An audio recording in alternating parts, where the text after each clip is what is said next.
Hey everyone, welcome back to the Flow dashboard. Like we've been saying, that this is a very powerful tool that you can use for many different potential trades that you have on the sidelines. In this video, we'll be going in depth on a few different insight data metrics, including top gainer, top losers right here, and then top relative volume. First, let's start with top gainers. Top gainers represents cryptocurrencies that have experienced the highest percentage increase in price over a given period of time. And this starts from UTC-0. From basically, these cryptocurrencies are often a particular interest to investors and traders because they represent an opportunity of significant profits in a short amount of time. This table discovers digital assets that have been the largest percentage gains in price starting at UTC-0, like I mentioned before. So yeah, this right here is pretty important and can give you an idea of where momentum might be heading in the marketplace. And then top losers. Top losers is basically just shows you in the last 24 hours at UTC-0 who were the biggest losers and who lost the most. Even if you think something is being oversold, then it might be good to start taking a long position potentially, right? These two can definitely help speed up the screening process.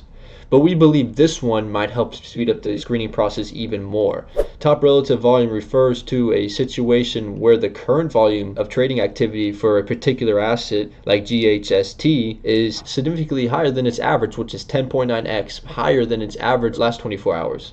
This can be an indication of increased interest and participation in the market for that asset, which this may turn and suggest that there is significant buying or selling pressure on this asset. So we definitely recommend you use this to help you scan the market and see which ones are trending either in the upside or downside based off their relative volume. So we overall believe that top gainers, losers, and relative volume might be the most potent insight metric we offer on our overview page, helping you screen for the next big position. We definitely recommend you don't take this insight metric lightly at all. Every time you log into the Flow dashboard, we recommend the first thing you do is click overview page and look at everything we have here. This is more specific and gears you towards more of a particular trade that you can add to your positions. The overall 3 videos cover everything we went over. If you have any other questions on the overview page, please DM us or go on the support tab in our Discord or support channel in our Discord. Our next videos will be going now into the meat of what live flow is. Stay tuned for what exactly all these different metrics mean and why these might be important to you.